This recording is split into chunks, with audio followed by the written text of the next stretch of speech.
Hello guys, this is Kelly Martin. I am that's not supposed to be here yet, but we're going to do it anyway. Okay, I am an author of lots of books. I'm also a developmental editor for a company, and I do developmental edits for freelance as well. So that's kind of a disclaimer before we get into the video. I just kind of wanted to tell you that I am a developmental editor, so I might have a few thoughts on things that other people don't have. But I've been watching some videos lately. Nothing against anybody, no shout outs or anything bad like that. But a few people on different videos, on different channels, on TikTok, different places, have been talking about if you actually need a developmental editor, what are developmental edits, what are content edits, and the difference between a developmental edit and a beta reader. So I thought, since I deal with developmental and beta readers as an author and do developmental edits for other authors, that I kind of have a unique perspective on both sides of the coin, and I thought that I would give you a little video on that.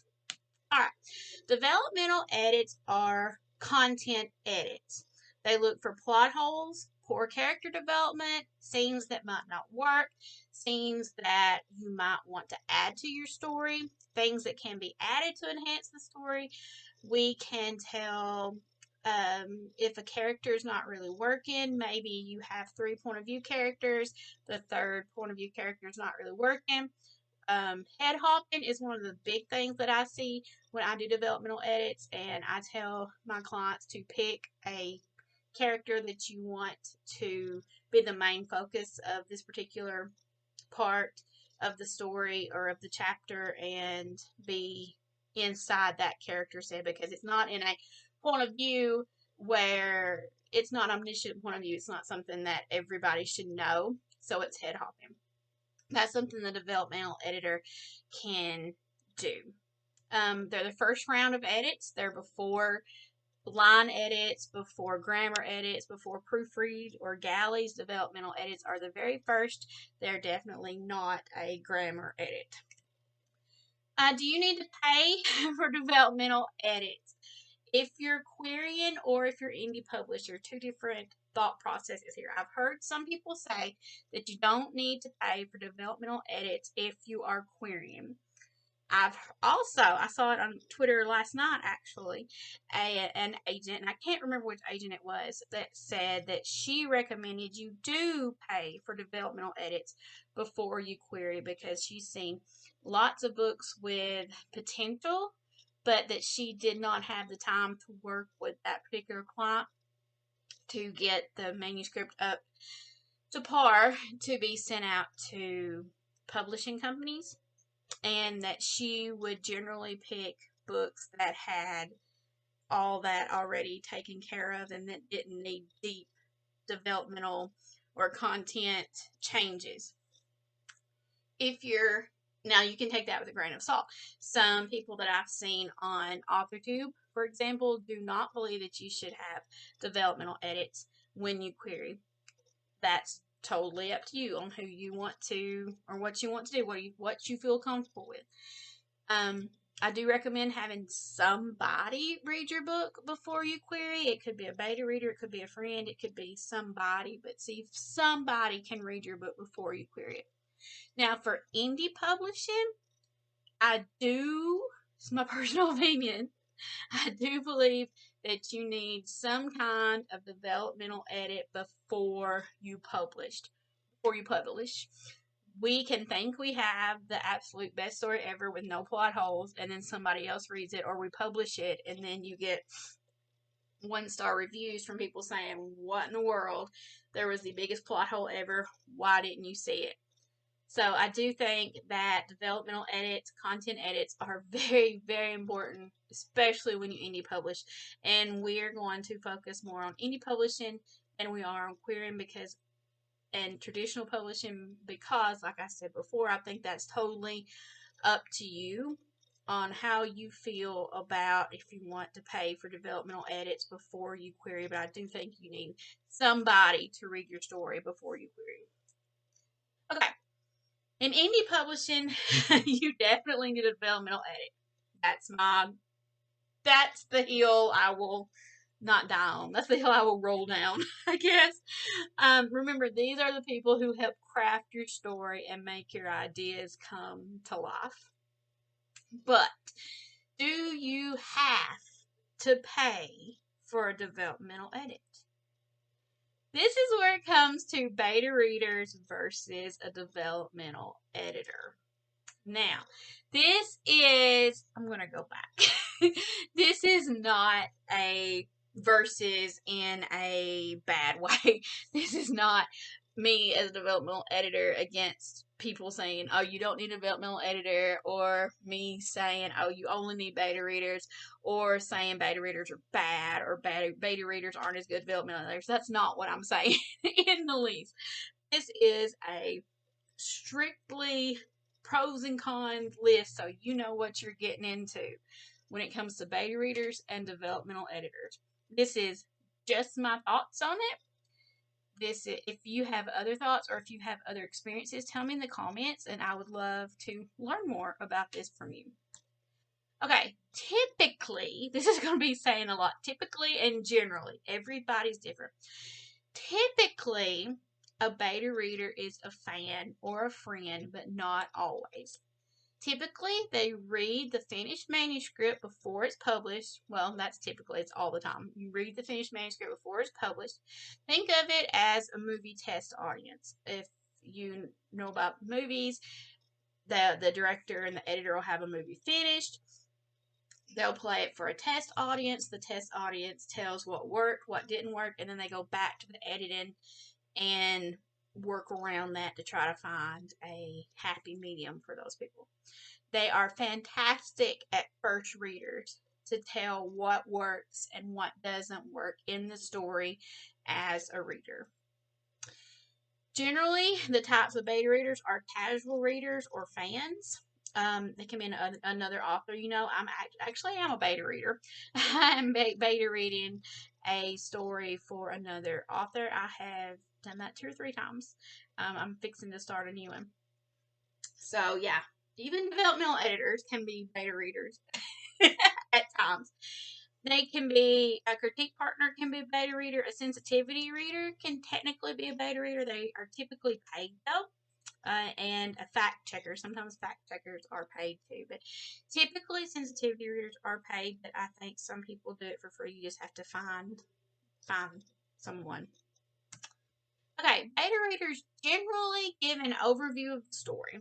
They answer specific questions the author have. I know the 2 or 3 that I have beta read for send me questionnaires, and I answer the questionnaires based on what they want to know from the story. Did I feel this in this scene? Did I see this plot twist coming? When did I see this plot twist coming? Did this character make sense? Things like that. Generally, in a beta read or beta reader usually answers the questions that the author has. They don't do deep dive content edits, and typically they aren't paid for their services. I have seen things on Upwords though. Not Upwords, that's a game, Upworks, where people offer to pay beta readers. I don't know. I've never been paid as a beta reader, but I think some people do. So, who knows? Okay, how does a developmental edit differ? Generally, there's that word again. Generally, there is an evaluation. They do inline edits, the comment edits on the side of a manuscript to give suggestions for how to fix a situation. Sometimes they do like ghostwriting. We'll get to that a little bit later. And the goal is to find errors and make the story seem more polished. A lot of times, especially if you have a fan beta reader, they will tell you all the good. And a developmental editor, their goal is to find the errors. So it's kind of a different sides of the same coin. Okay, does a developmental editor have a degree? You don't have to. You don't have to have a degree to be a developmental editor. So, how do you find a good developmental editor? Okay, word of mouth with everything is the best way to find anything in publishing, really. And developmental editors are no different. If you have an author friend who had a great experience with a developmental editor, ask them who they used and see if they would, if there's somebody that would, gel with you. Referrals, I think I misspelled referrals, maybe, I don't know. Is it an editing company? The editing company that I work for, I had to pass an editor's test. I had 2 or 3 different tests I had to pass. I was so nervous.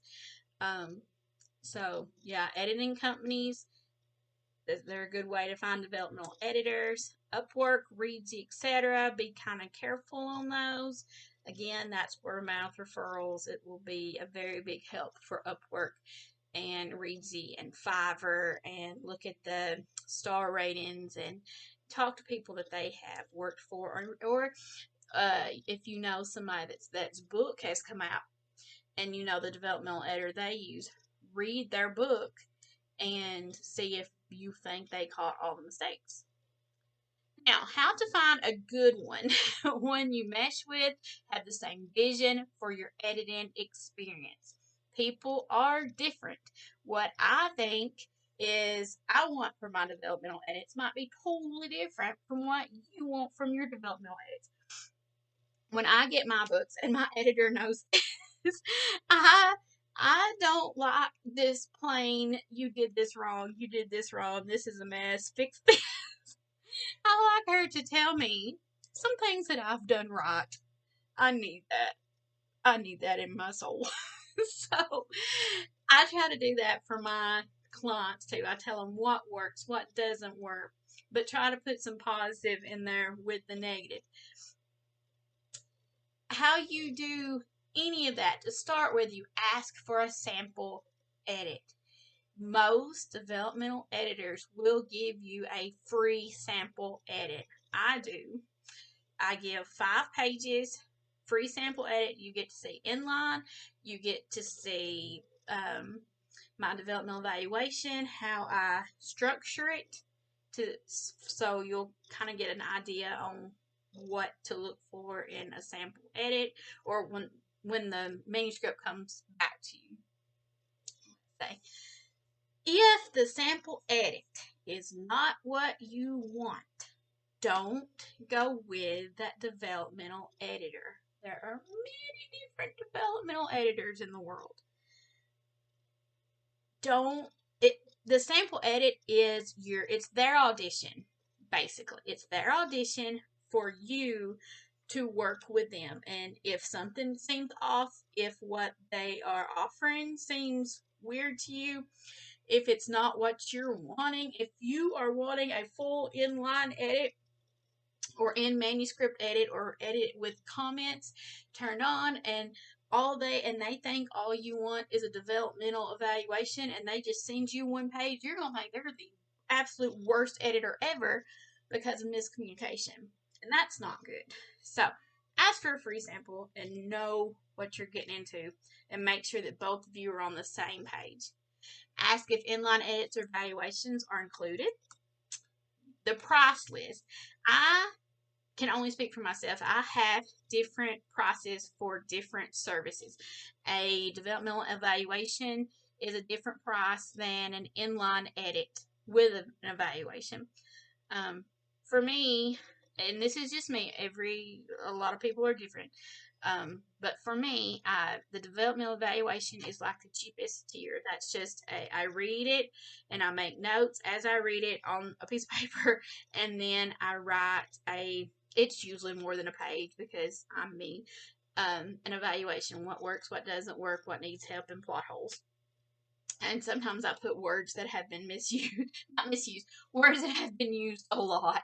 I did that in one book. Words that have been used a lot for the author to go back and fix. That's not really part of developmental edit. Well, it kind of is, but I wanted her to know that was something that needed to be addressed. So that's my cheapest, and then inline edits with evaluation would be my next tier, which would be the next expensive, and then the most expensive would be inline edits with evaluation with light ghostwriting. That would be the more expensive. So you need to know before you agree with to work with any developmental editor what you're looking for. Like I said, you could think that you're getting a whole even inline edit evaluation and ghostwriting, and they think that you're getting just evaluation. That's how miscommunication happens. That's how bad reviews happens, and that's how bad relationships can start. And nobody wants that. Contract. Is there a contract? I work with a company. They do the contracts. If it's a freelance, I have the contract. When will the story be delivered? When I do my bids for the company I work for, I give what edit they send me the manuscript. I read the first little bit, the middle, and the end. Then I do the 5-page sample edit and the evaluation, a sample evaluation. I send it to the project manager. I send that, my timeline, when I think it will be delivered, and that is my bid. So that's something that's really important for you, the author, and for the editor. If I don't know when you want a book due, then you can miss deadlines and not even know it. Do you want to know what works and what doesn't? This is a personal preference of what you want as an author. Do you want to know what works? Do you want to just have hard-hitting, this doesn't work, change this, change that? What are you looking for? And that will all be found in the sample edit. Okay, watch out for scams. Now, I've seen a lot of author tuber, TikToker people talking about this too. I don't consider spams, friends. Oh my gosh. I don't consider spams folks who didn't work for big publishing companies. I think people can be fantastic developmental editors without working for a big publishing company. I work for a small publisher as well. I forgot about that. I'm a developmental editor for a small publisher for an editing company and freelance. And obviously, this is why I'm not a line editor. Oh, my land. I want to change it, but I shan't. I shan't change it. Anyway, the point of this is you don't have to work for a big publishing company to be a great developmental editor. And that doesn't necessarily mean that you are scamming people. I'm not scamming people who ask me to give their books a developmental edit. I'm not scamming the company that I work for, either company. I'm not scamming my clients. I'm not getting into it to scam people. And I've never worked for a big publishing company. A scammer, if somebody's getting into it to scam you, to just get money off of you, they won't offer a sample edit. They won't have good communication with you. They will lie about their credentials. They will miss deadlines. They will not tell you ahead of time if something is keeping them from the edit. Life happens. Especially nowadays, you don't know what's going to happen. You can say with your very best intentions that a book is going to be turned in on Monday. Your whole family could come down with some sickness and there's no way you can do it. Communicate that. It's better to tell that up front, but that your edit's going to be late, than to just ghost a person. Do not ghost people. If an editor is ghosting you, they are not a good editor. I will just come out and say it.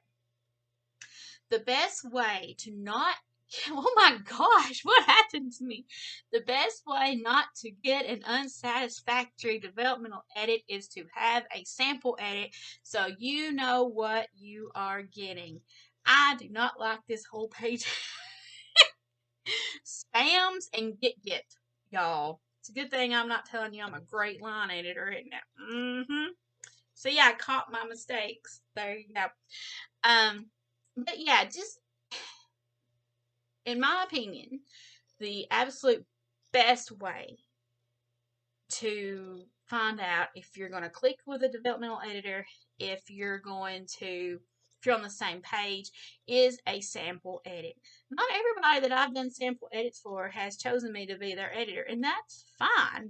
It's their vision. It's their life. It's their money. Like, I'm not offended by it. Not everybody that I have beta read for have,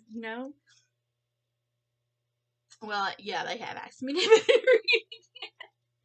But that's not saying that it works out all the time, and that's fine. That is absolutely fine. I know everybody or a lot of people have put in to be beta readers for some big book and you didn't get chosen.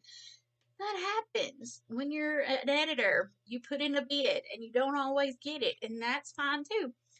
Make sure you get a sample edit. Make sure that they have good communication with you and check their credentials. If they say they work for a specific company, editing company, check it out. Make sure they're actually there. Yeah, that's my spiel on that. I'm going to go. Okay. What do you want from your edit or your reading? Are you looking for reader feedback, or are you looking for a critique on the story, characters, and the plot?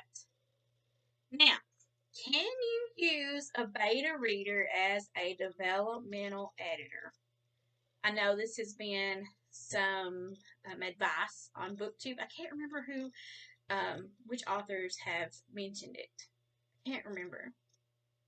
But yeah, technically, you can use a beta reader as a developmental editor. There's nothing that says that you can't. Here are some tips if you don't want to pay for developmental editor, which is your right, absolute right as an author. You do not have to do that. Here are some tips to use a beta reader as a developmental editor.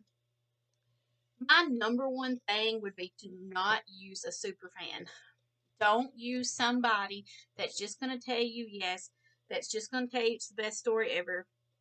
Now that I'm thinking about it. Now, unless it's somebody like the lady from Misery. She was a super fan and she did not mind telling him how she did not like certain parts of his book. But other than that, generally don't use super fans as a beta reader.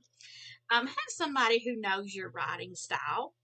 Give clear instructions of what you want and you need the reader to look for. What your specific things. I've seen some people have beta readers, and the beta reader feedback would be, "This is a great story," which is good. The author's glad that the reader liked the story, but it doesn't really help in the content or development of the story. Do not bash or throw them under the bus if negative reviews happen based on the content. It is not a beta reader's fault if you are using them for developmental edit, because typically, generally, a developmental editor is a professional who has edited many manuscripts, who've passed tests, who are generally good at what they do. Not saying that beta readers aren't, but I'm saying a developmental editor is a professional who does it for a living, or who has different credentials. A beta reader generally doesn't. They are a fan, they're a friend, they're somebody that likes your book, somebody that likes you, somebody that's doing you a favor in a typical generalized sense.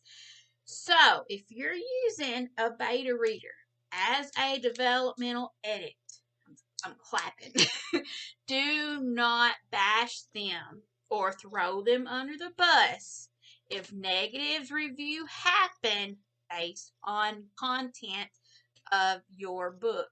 It is not that beta reader's fault. Just throwing that out there. Don't pick somebody who is a yes man. Somebody that will take everything that you put in your book as gospel. You need somebody that's going to look for the plot holes, going to look for things that can change, going to look for points of view that's not going to work, going to tell you things that aren't right in your story. So you don't want a yes man, you don't want a super fan. You need to give your beta reader clear instructions of what you are looking for.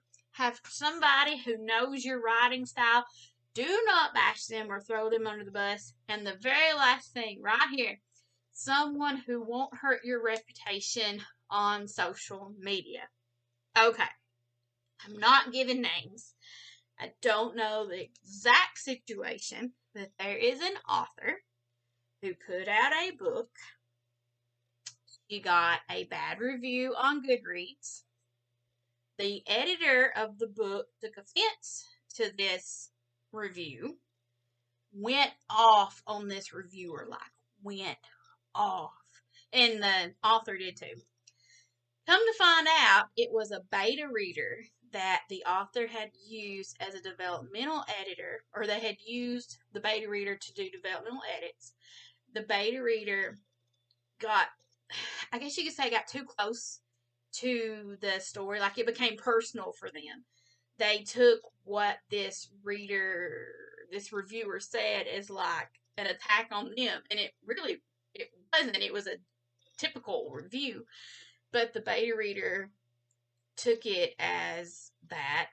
And then the author kind of threw the beta reader under the bus. And it was a terrible situation. And it's really, really sad on all fronts. So don't do that. If you're, I know it's hard. I know it's hard because you can't control people. You can't even control a developmental editor. Like, if somebody hires me, they don't know that I'm not going to go. I'm not, by the way, but you don't know. You can't control people, and that's scary, just generally. But if it's somebody who is used to putting their feelings aside, like a professional developmental editor can detach from the work that they've done, then they're less likely to go off on somebody for giving a negative review. If you're going to use a beta reader, make sure a lot of times if you've used beta readers, you know them sometimes. Look at their Facebook page. Look at their Twitter. Do they have rants? If it's somebody that just gives rants, be like, maybe you're not the best fit to be a beta reader. This is very important because it all comes back on you. This author has had so much backlash because of what this beta reader, now the author did it too, but the beta reader, the editor who was a beta reader started it. And then the authors took up for the beta reader, and it was her debut, so now she has this negative, I don't know, thing about her. Reputation, I guess. We do not want that to happen. This is ultimately everything comes back on you as the author. I can pay my editor. If she makes a mistake, it's still my fault. Because if I don't go through and check the edits, the line edits, it's still my fault. Everything comes back on you. So make sure you pick somebody dependable, somebody who isn't a yes man, who's not going to tell you just what you want. Give them clear instructions. Try not to use a super fan, and do not bash them if they do something to that. If a reviewer comes up and says this content was awful or there's so many plot holes, don't say, yeah, it was about my beta reader. Don't do that. That's not professional. And once you put a book out, you are a professional. Once you start putting a book out, you are a professional author. You are a professional. So there's my spiel on that. So yeah, you can use a beta reader as a developmental editor. Absolutely. But make sure you have all of your boxes clicked here to save yourself, I suppose. And honestly, I would have never thought about this one until it happened, until I saw it on TikTok of all places. So, this is what I do. This is my editing process for my indie books. I use a professional developmental editor from a company. I use a line editor from a company. They're the same person. And then I have a reader friend who does my proofreading. So I guess I'm kind of backward. A lot of people. She's really, really good. My proofreader is. She's amazing at catching things that I miss. I can go through, after I get my line edit back, I go through and see if she's missed anything.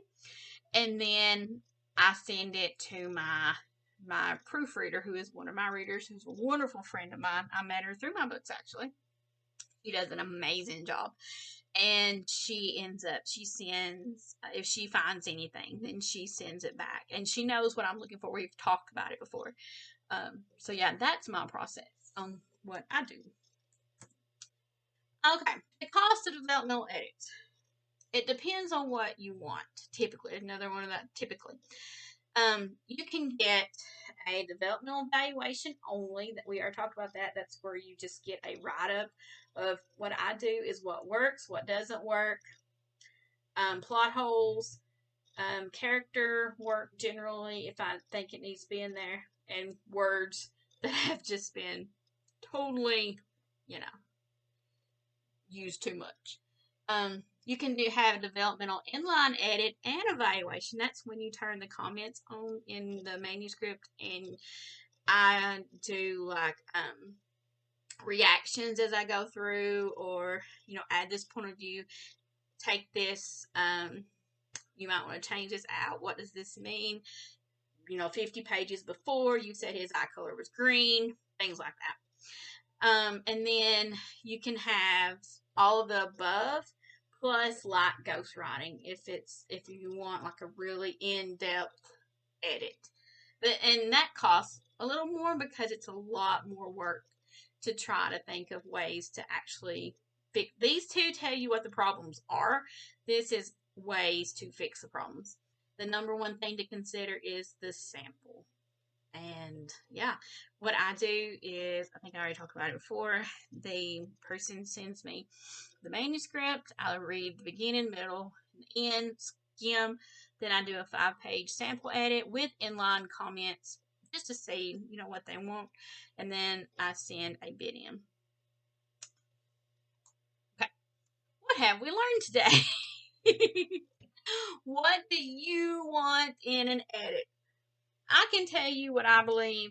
Any other author tuber can tell you what they believe. TikTok can tell you what they believe. Articles can tell you what they believe. Your author best buddy can tell you what they believe. But it all ultimately comes down to you. What do you want in an edit? What is your budget? Budget, I know, is the main thing. And I do know that budget is one of the main reasons people choose using beta readers over developmental editors, because developmental editors are a little pricey. Can be. It depends on what you want, though. Are you okay if a beta reader does not give you the kind of edit a developmental editor gives you? Will you be okay with that? It's a pros and cons situation.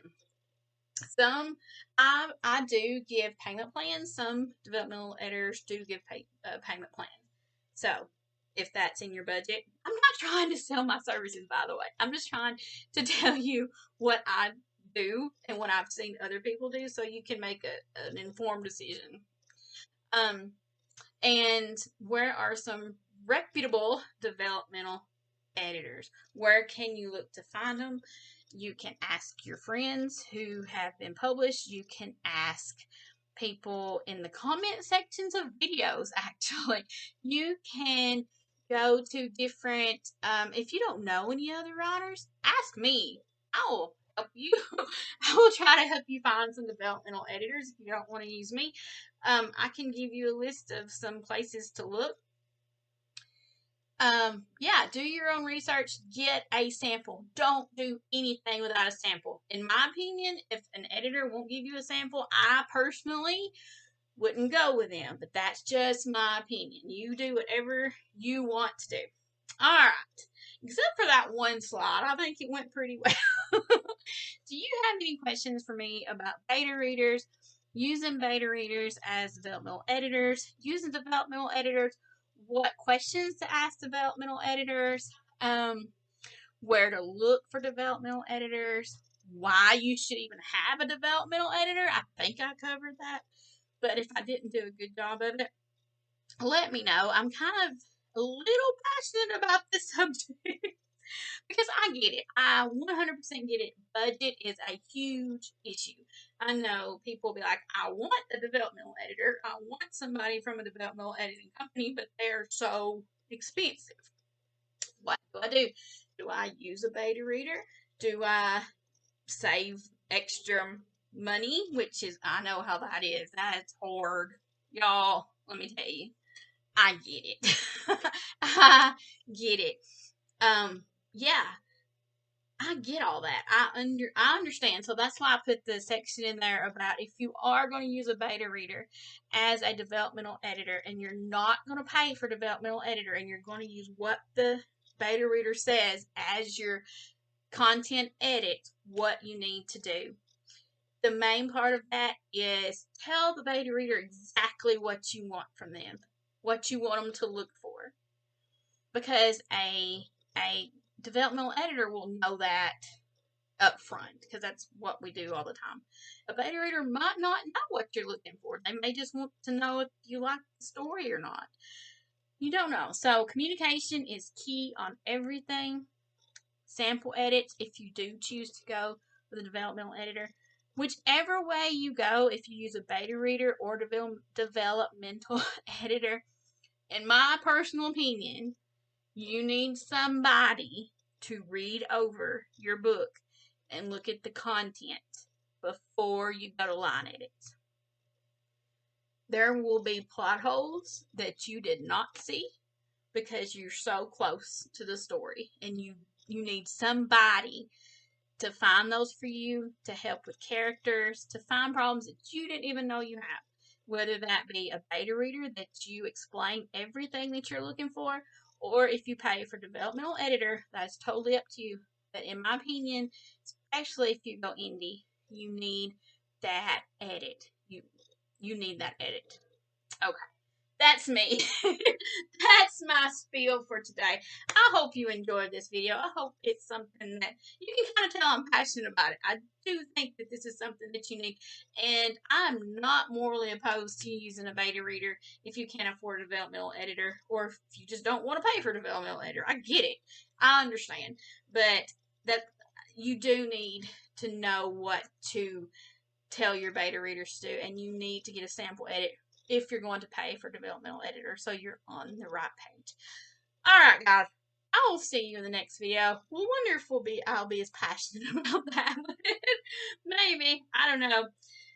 Alright, please subscribe if you want to see the next video. On Friday, actually, the Bad Ones cover is going to be released. I'm so excited. The cover reveal of Bad Ones, which is my middle grade horror, is coming out Friday. Can't wait. I can't wait. It's a sequel to Fake Nora. So if you've seen the cover to Fake Nora, you might get a little spoiler. Maybe. Possibly. But I will see you in the next video. My name's Kelly Martin. I'm so glad to have you here. And I will see you in the next one. Bye!